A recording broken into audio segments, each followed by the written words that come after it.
Good afternoon. I want to thank everybody who joins us. My name is Olga Atamanova, and I want to thank everybody who joins our event in Ukraine Media Center Ukrinform here. And now we will be talking about very important subject. We'll be talking about the deportation of our citizens to Russian Federation and Republic of Belarus. Gathered here is the expert team, the 5 a.m., who are about to present their analytics summary. It's right here.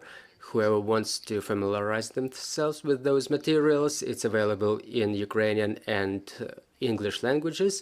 The deportation of the citizens of Ukraine from the areas of active warfare to Russian Federation and Republic of Belarus. So I want to introduce our speakers today.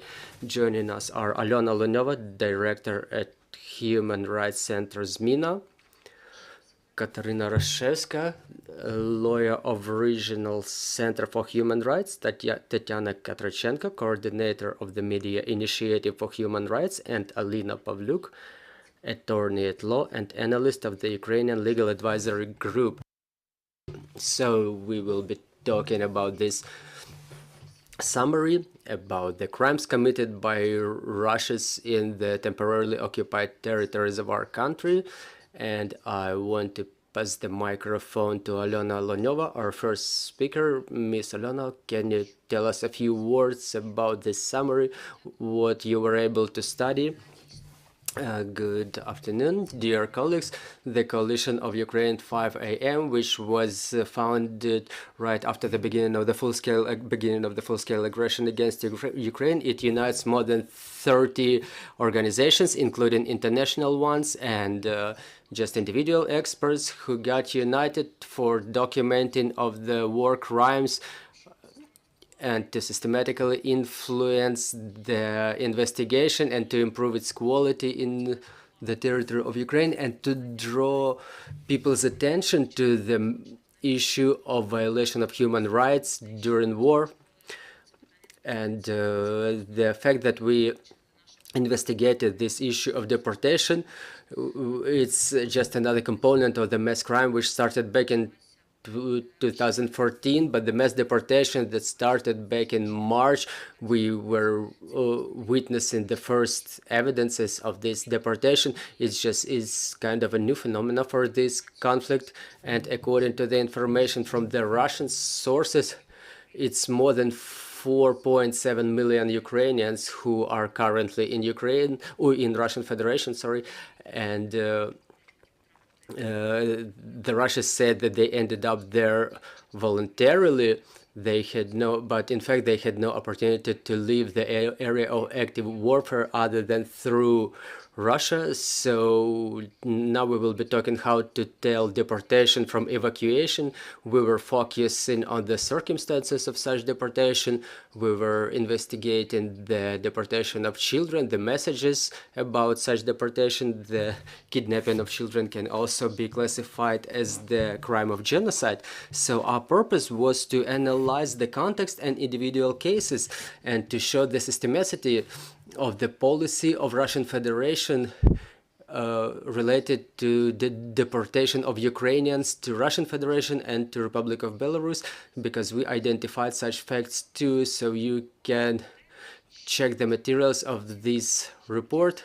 And we will be talking that the deportation as a phenomena consists of a number of phases, and it includes other war crimes and other violations. It includes tortures and infiltration measures, because infiltration measures was something that was happening before deportation, and those messages were coming even from open sources. We were witnessing it on a mass level when Mariupol was sieged and then destroyed. The deportation didn't end after Mariupol. We see that the same practice is being used in the Kherson region, and I'm sure it will be used further on. So this study is not the first study made by the coalition, because we cooperated and communicated a lot with the government before. We communicated the issues of return of the deported Ukrainian citizens to Ukraine, and we think what can be done now with this war crime committed by Russia. Thank you. Ms. Tetyana, we would like to stop at filtration measures. That's the kind of a war crime that we started facing after the beginning of a full-scale invasion. Nobody could even imagine that things like those are possible in the 21st century, but since the very beginning of this process, when our people started getting out of the occupied territories, we started realizing that the occupiers use this practice everywhere. So in filtration, it became Russia's instrument during this war. What we were able to study about that, and how do we document it? What can we do with that? Good afternoon, dear colleagues.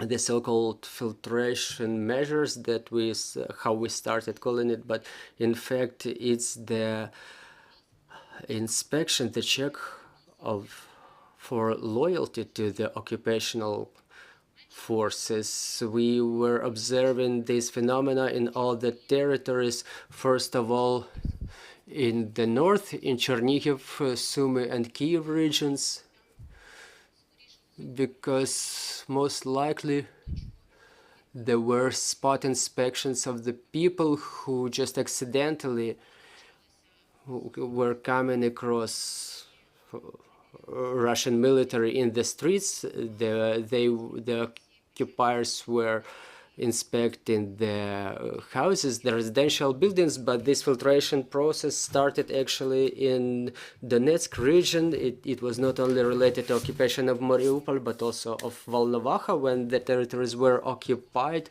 the Russian military in the first place, because we're talking about them first of all, and only then the representatives of Russian Guard and other law enforcement agencies of Russia, they closed all the opportunities for leaving the occupied territories, but they did not only close it and offered the people to leave the Russian Federation, but they also started inspecting the civilians very thoroughly for their cooperation or suspicion of cooperation with Ukrainian law enforcement agencies and Ukrainian government. And besides inspecting those who wanted to leave the occupied territories anywhere, either to Russian Federation because there was no other choice available, they started checking people who didn't even want to leave, who wanted to stay at the occupied territories. For example, the Media Initiative was studying the matter of filtration of settlement Vilna in Volnovakha district, where a large number of people were put on the bus and brought to such filtration camp, and then brought to another filtration camp. And there were different kinds of conversations, interrogations in regard of those people. And when people didn't show any proactive pro-Ukrainian position, the vast majority of those people were let to leave. They now continue to live in the occupied territories, but not everybody is so lucky. So when we were preparing this study and when we were studying the issue of filtration, we divided it into 3 levels of filtration. And the first level is the quick inspection in the division line or in some settlement. Another level is when people are being brought to filtration camps, where that inspection had another more thorough manner, where there were interrogations, or I would rather say conversations taking place. And the third level is when there are any suspicions arising, people were detained. And when we talk about Donetsk region, this so-called Department of Criminal Justice of a so-called People's Donetsk Republic was responsible for that. So, for example, the drivers who went to Mariupol to help to carry people out. Those drivers were detained and they were brought to the third phase of filtration when people were taken to some detention camps like the colony of Olenivka, the infamous colony of Olenivka, and after 60 days or even 90 days of so-called arrest, and nobody was told what that arrest was based on, and they were only communicated the fact that the filtration is over, and they were offered to leave to Russian Federation, and this is how the majority of such people came back to Ukraine through the territory of Russian Federation, and some of such people are still in such detention camps. Miss Alina, I want to ask you, what are the facts, what are the challenges for investigating of such crimes? What are the problems with gathering evidence in documentation of such actions? Why, as Miss Alyona mentioned, why evacuation or deportation is not evacuation? Well, obviously, well, good afternoon, everybody. Just in brief to talk through those items. The conditions of armed conflict provide another legal framework for us. When we were, before the full-scale invasion, when we were observing those mass acts of evacuation to Russian Federation, from legal point of view, we start thinking, was there a threat? Did people have an opportunity to easily come back home, or within which territory this relocation was happening? So those are the criteria which further on in the legal plane will allow us to investigate the crimes which were committed. So the framework of armed conflict opens another legal framework, and we're talking about other facts about possible war crimes or crimes against humanity or crimes of genocide that can be committed. But behind the wars there is a big work of documenters, the judges, the prosecutors who have to prove those facts, because there is a threshold for such confirmation.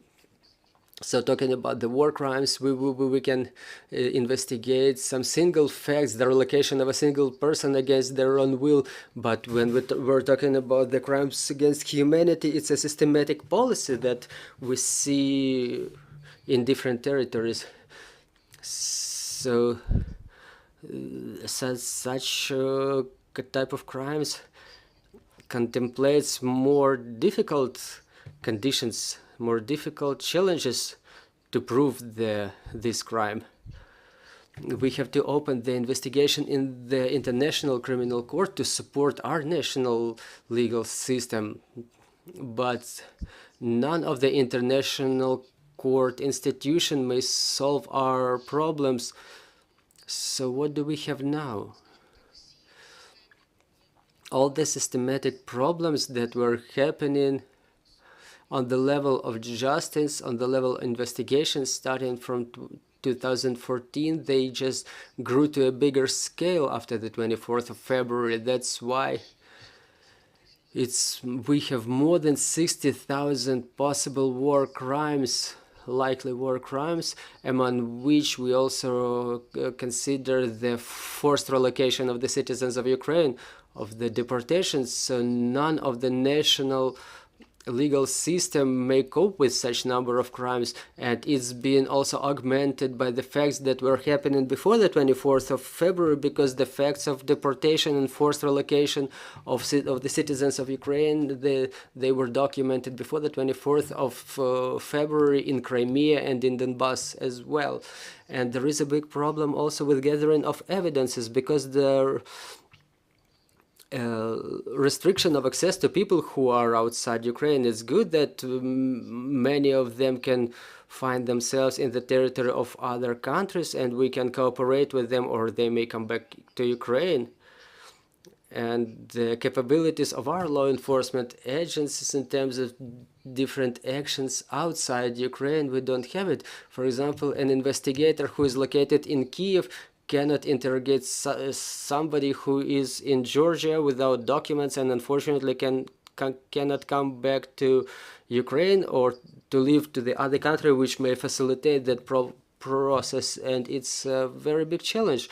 Another big challenge is the verification and confirmation of the information which is available in open sources, because after the 24th of February we see how many things are available online and how many materials can be used during such investigation, but taking into account the technologies, we can understand that not all of that information may be true, and this information should be verified and processed properly. So it's difficult to say what is the real number of people who were located outside Ukraine, because we don't understand the scale of this tragedy, unfortunately. So behind every such fact there is a certain risk created for our national system. What can really be done? Now the direct priority should be the documenting, the understanding of who suffered, where they are, and how can we help them, not only with the justice but with other means as well, because a large number of those who end up in Russian Federation, they don't even have documents who confirm their identity, which would allow them to come back to Ukraine or even to leave Russian Federation. That's another huge limitation.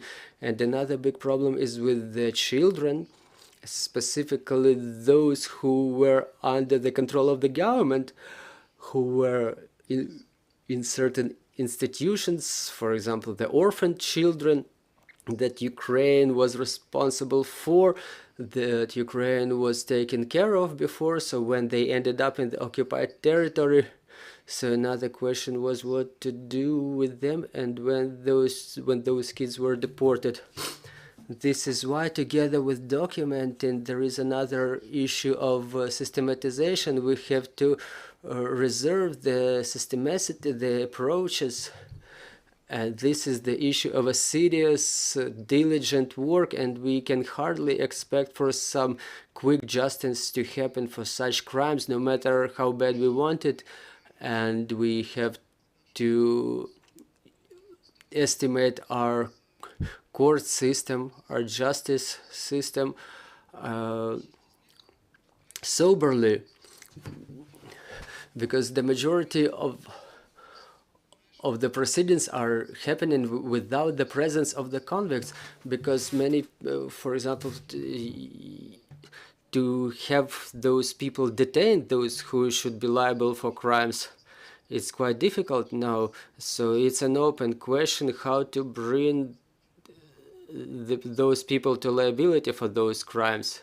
So there is a big load on the courts of Ukraine, and the big expectations are being put on the International Criminal Court, but we cannot expect tens of cases from it. And again, we have to think about the creation of some separate mechanism, how real it will be, how is it possible, and how to expand its jurisdiction over not only over the crimes of aggression, but also to the war crimes against humanity, for which there are people to be brought to liability too. Thank you, Ms. Alina. Ms. Kateryna, let's proceed to the most painful topic, the kidnapping of our children, the deportation of our children. This is something that is of greatest concern to all of us, because unlike the adults who at least have a chance to come back and to find some mechanisms for that, our children cannot come back by themselves. So what's the scale of this tragedy for us, and what are the prospects that we see for 2023? How do we return those kids back? Well, talking about children, we have to understand that those children who were deported to Russian Federation, it's not like one single team, one single group that we call children, and we can make them dance to just one flute. That the Russian Federation doesn't provide any details about this deportation to either Ukraine or international organizations, so we cannot identify the exact number of children by different information. This figure ranges from 260 to 700,000, and the majority of such children were relocated with their legal representatives. So it's not like all those children were unaccompanied. The majority of such children were with their parents, but it doesn't really make the guilt of the Russian Federation less. And the majority of the kids who ended up in Russian Federation, they ended up without either their parents or their grandparents, because their relatives were detained or sometimes killed by Russians. So just like by direct fire or by missile strikes. So those are the war orphans, and also the orphans that were mentioned here. In our orphanage homes, at least 90% of the children who were there, they have either biological parents or sisters or brothers or grandparents. So they are the potential foster parents for them, who have a right to take them, to foster them. So when Russian Federation, when they say that those children were in orphanages, we have to understand that those children, they really have biological families, and the majority of orphans are the social orphans in Ukraine. So those who were relocated to Russian Federation, so it's about 1,500 to 2,500 of such children, again, without account of war orphans. And there are also disabled kids. It's some characteristic of Ukrainian children, Ukrainian orphans. They either have some mental conditions, or they are otherwise disabled, and they have biological parents, and they were under constant supervision of medical personnel. So talking about deportation, there are some evidences which can be gathered thanks to different volunteer activities in Russian Federation, and upon the evidences of those children who came back to Ukraine already. The children were deported to at least 57 regions of Russian Federation with a very different geography, to Sakhalin, Astrakhan, Murmansk, Dagestan. I call those regions intentional because they are either geographically remote or culturally remote. No matter whether first or second goes to the contrary of the best interests of the kids, and this situation was already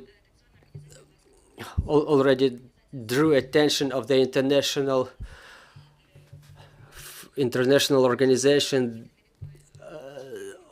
of the Hague community, and it's they mentioned that it's against best interest of the children, and this information was also cited by the UNICEF, and they also mentioned that it does not comply with the international humanitarian law and the principle that I mentioned, the principle of the best interest of the children. So such children, after the end of the armed conflict or during or within its duration, those children should be brought back to Ukraine. So all those 250 cases when children were returned, they are all ad hoc. It's the work of their parents. So we have to understand under which principles Russian Federation relocates children. If first it was the so-called evacuation, and now that we know that it had nothing to do with evacuation, because one of such principles, there should be the agreement of Ukraine to evacuate such kids.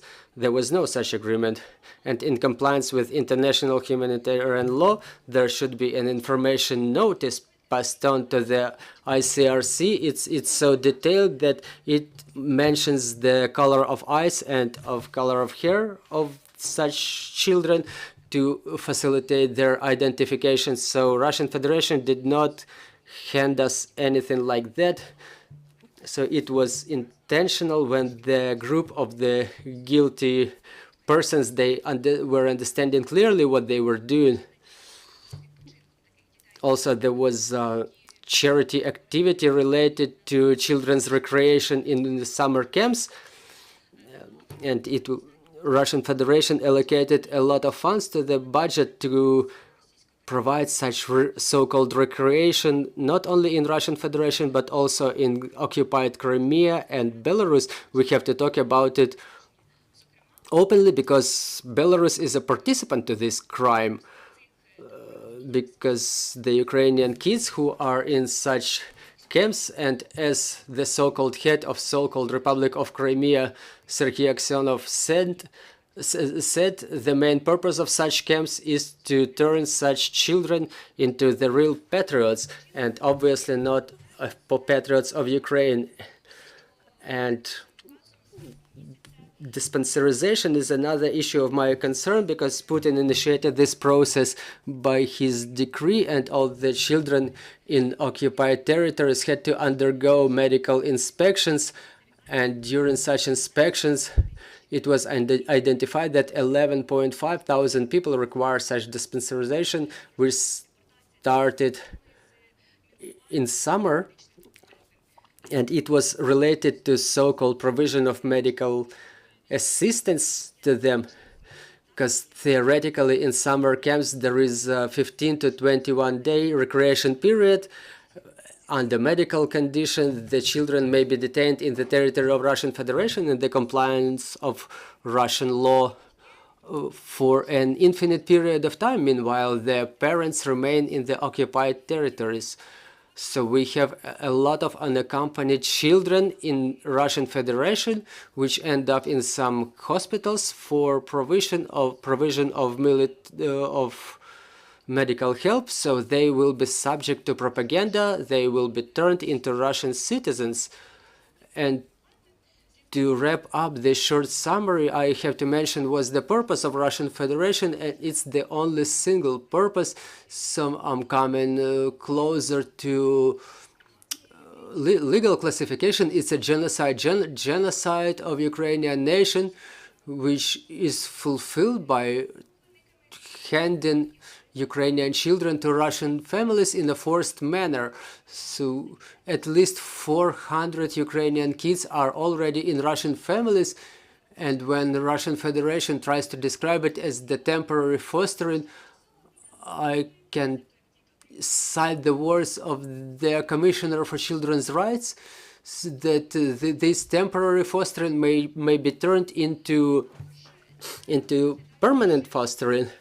So all the children are becoming the victims of eradication of Ukrainian identity. So this is the fundamental idea of this fifth crime of genocide. So the children are not being killed or burnt in concentration camps, but those children, they disappear for Ukrainian nation, because to reintegrate them, to turn them back into Ukrainian citizens, it requires special government policy. So with that purpose, our organization, Regional Center for Human Rights, we submitted to International Criminal Court. We know that International Criminal Court already starts studying those facts, because it's not only the initiative of our organization, but it was the organization of non-government organizations in other countries, for example in France. So it's not only the Ukrainian organizations who qualified those activities, which may be not impartial, but also other countries' organizations. Thank you for your attention. Well, we just brought up the big layer of crimes being committed by Russia against our children. Dear colleagues, maybe you already have some questions already. Please go ahead. Good afternoon, Svetlana Tkachuk, Ukrinform. I wanted to continue this subject of children's deportation and to give you some details. So what are the prospects for creating a mechanism to return those kids? Thank you for your question. So as to the mechanism to return the children, it's not something new. such crimes were happening during World War II and during other conflicts. So one of the temporarily close conflicts to us is the conflict in Syria. So such mechanisms exist, but they should also include reintegration. So there is a legal and political mechanism. So we would like us to be the legal mechanism, and legal mechanism requires certain documenting. For example, in international agreement, I think it can be happening through the third party, like a third country, which can be acceptable to both parties to the conflict, like Turkey, for example, in conditions of a grain corridor. I apologize for comparing children to the grain, or otherwise it can be some international organization like UNICEF. So it should be an agreement in compliance of which Russian Federation would not be able to refuse, because we know that in official level they refuse to return Ukrainian children. So we have to understand the risks, but because before the children are all identified, until we don't know what is the number and what were the people, the children who were relocated, it just would happen at the discretion of Russian Federation. They would like to return somebody or to keep somebody. So it should be a systematic work also, which would also include reintegration and rehabilitation. So as Irina mentioned, the children who were returned, they were returned ad hoc. So until the legal mechanism is created, this ad hoc mechanism works. Is it bad? Is it too little? Yeah, but it still works. So it's important for the parents or for the foster parents who know that their children end up in Russian Federation, they should communicate that fact to the government, because it would not be happening otherwise than with the assistance of the government. And when we know that the child is in Russian Federation, such parents, they can search to Google something to search for some volunteer initiatives. It's difficult for the kids and it's easier for adults, but it's necessary so that their parents, their foster parents, communicate those facts to the Commissioner on Children's Rights, that the children are most likely in Russian Federation. We know that Russian Federation tries to communicate with the relatives asking for some information about the kids. So if you know that your children end up in Russian Federation, talk about that, because otherwise, specifically for the children who have relatives, there is no other way to return them. So another question: when those children are being brought back to Ukraine, should they be assigned some special status or something like that? And what is the basic assistance that should be offered by the government to such kids in terms of reintegration and rehabilitation? So when we talk about the children who end up in Russian families as adopted kids, so when we talk about the return of children and this special status, we have to mention that the deportation is a type of a war crime. So children who were deported, they are not the only victims, and there should be a complex mechanism for mitigating this issue. We have such status already, but behind this status there are zero guarantees. And if we want to support kids who were victims of the war, victims of the deportation, children who suffered physically, who don't have more homes anymore, who were imprisoned for some time, we know about such cases as well. So those children, they should be receiving basic help from the government. It's the provision of the documents. For example, children who reach 14 years, they have no documents which could confirm their identity. So this is where we need this government support. So when the child comes back to Ukraine, what happens to them? Who provides social help? Who provides medical aid, like banal even clothing? It should be all developed by the government, and we know that the Office of the Commissioner for Human Rights tries to initiate such project, but there is no mechanism so far. And also I would like to give you an example of a practical situation when after World War II the children were returned to Czechoslovakia or Poland. No matter how many time had passed, the children who were handed to the Nazi families, they were not assigned the status of victims. So the children who end up in Russian families now, they should be assigned the status of victims. So it's not a issue of fair attitude, but also fair compensation. So we have to make a division to protect their rights better. So what Ms. Alyona says, that in compliance with the existing standards of UNICEF related to repatriation of the kids deported during armed conflict, we understand that nobody will return our kids just for nothing, for no reason. And it's very strategically important not to compare the return of the kids and the exchange of the prisoners of war, because we did not kidnap Russian kids and we have nobody to exchange them for. So it's important to have the trajectory developed for each individual child. So we have to know where all those kids who end up in Russian Federation, we should have practice implemented either in Ukraine or this third country, when all those children, they have their identity changed, they were reintegrating and rehabilitating in the territory of the third countries. I would also like to recommend to consider that option, because the orphans which were deported, they were in orphanage homes in so-called Luhansk and Donetsk People's Republic. They don't remember Ukraine, and they're being interviewed and they're talking about some mythical Ukrainian Nazis, that the kids will be raped and killed because this is something that they were put in their head within 8 years. So they are not the same kids from Donetsk region or from Mariupol. So we have to understand, no one should be united in some groups. We don't have a purpose to just violate the children's rights so that they just stay in Ukraine. We have to reintegrate them in their best interest. Oh, and my third question is the punishment for such crime. I mean, should it be the central bodies of government of Russian Federation or the families that were taking part in this adoption process in Russia?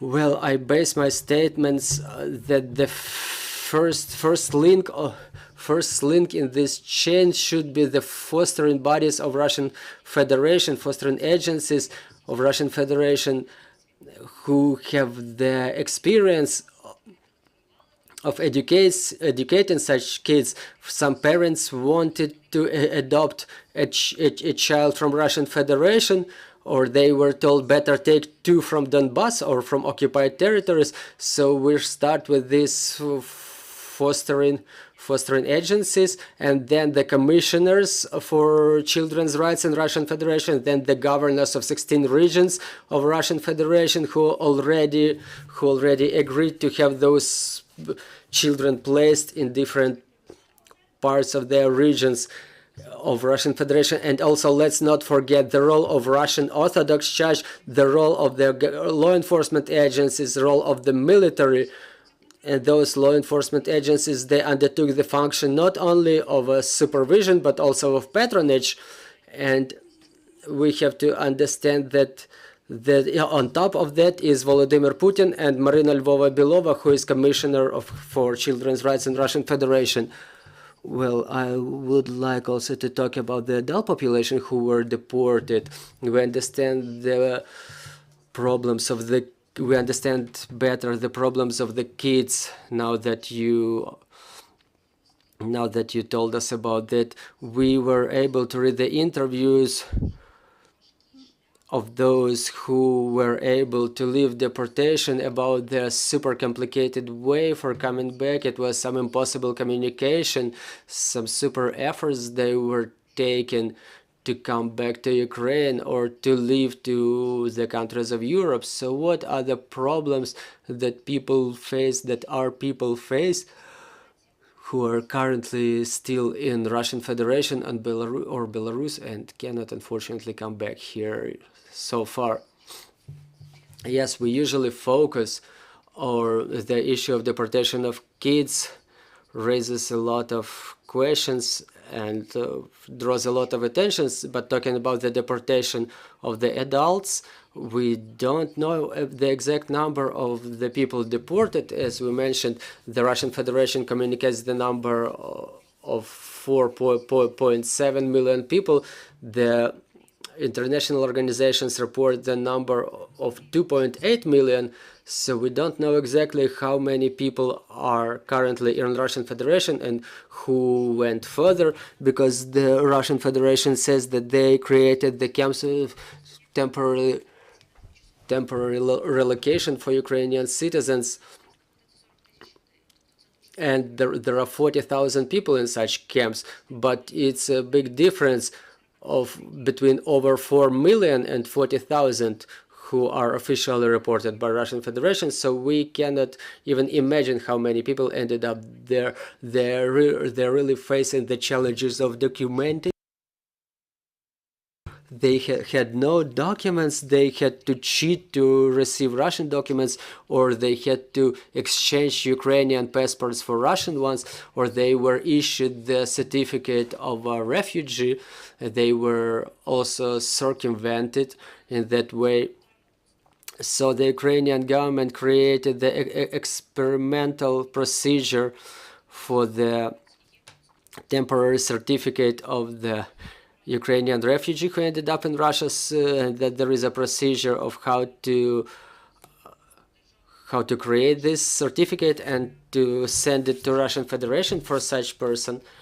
But there is still the issue of forced adoption of Russian citizenship, specifically for those who left the previously annexed territories which were included in the Russian Federation. So in summer we started witnessing the situation when people started coming back to Mariupol. For example, the pensioners, they were not getting any financial support in Russian Federation, so they were hoping that as soon as they come back to Mariupol, they would be able to receive Ukrainian pensions, which means that Russian Federation doesn't take a lot of care about the deported Ukrainian citizens to 58 regions of Russian Federation or 58 regions and the temporarily occupied Republic of Crimea. So we keep mentioning that it's dangerous for such people to stay in Russian Federation, because there are servicemen of FSB checking on such people, visiting those detention camps. They take their fingerprints. Those are the discrimination measures to discriminate Ukrainians, to control them in Russian Federation. So the presence of a Ukrainian in Russian Federation is dangerous. So it's just a matter of time when FSB comes to them, not with interrogation, but with searches. And there are also government initiatives and volunteer initiatives which work to support the opportunities for such people to leave Russian Federation. So don't neglect this opportunity. If you have somebody who ended up in Russian Federation, it's better for them to leave that territory the soonest possible for their own safety, or either to Ukraine or to third country. Thank you, dear colleagues. Well, I also would like to add that in Russian Federation, starting from March and until today, it will continue. The citizens of Ukraine are being brought who were detained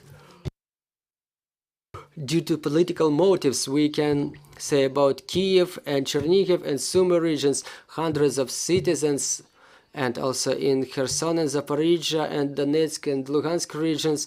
It's a permanent process when people who are suspected spies, who are suspected to cooperate with Ukrainian government, they're being detained, they're being kept in those cellars in occupied territories. And talking about the south of occupied Crimea, And if we talk about the north, it's the Republic of Belarus. So they're being detained in Russian Federation, they're being hidden, they are not being presented with any accusals, any convictions, and the representatives of Ukraine or international organization who tries to see them at such places of detention. We're saying that it's thousands of Ukrainian citizens who can be brought back to Ukrainian territory. We cannot confuse the prisoners of war with the deported civilians, because the prisoners of war, the military, they can be exchanged, and how to bring back the civilians, it requires a special mechanism to be developed. Dear friends, if you have any more questions, please go ahead. I think we brought up very important and very difficult topics today. There's a lot of questions. You're all representatives of civil and human rights organizations, so don't you think that you can be the support in communication of the state, of the government, because we understand that on the official level there is no communication left with the aggressor country, only on the level of commissioners for human rights, for children's rights, but this communication is limited too. So maybe your potential, which is of utmost importance, do you have any communication with the organizations on human rights in Russia or Belarus, if there are any of them left in those countries? Yes, we have such communication, but the question is that even if we ask to promulgate this information, to hand the certificate of the Ukrainian citizens, to have those citizens returned to Ukraine, because for everything written there is a criminal punishment for calling war a war and calling the occupied territory occupied, for every single word, in fact. So we have to talk about what we need. We need the Russian volunteers. They are bottom initiatives who emerged in regions to which the Ukrainian citizens were deported in mass, and it was found out that people don't have documents. So those organizations, those initiatives, they started coming to us, they started contacting us, asking what those people can be helped with. They were asking how to create those documents, and they also understand that it's dangerous for Ukrainian citizens to stay in Russian Federation, and that they are being circumvented, they are being provided some support, or they've been promised support, but they don't get this support, or they get it in a very complicated manner. And those advocates that Tetyana mentioned, they work with the prisoners, or they try to work with the prisoners of war, but the information field is cleared in Russia.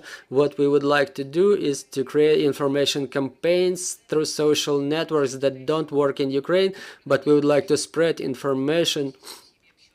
We have to tell Russian families that what they do when they adopt Ukrainian kids is the part of genocide, it's a part of the crime, even if they're not responsible on the first stage, on the first phase.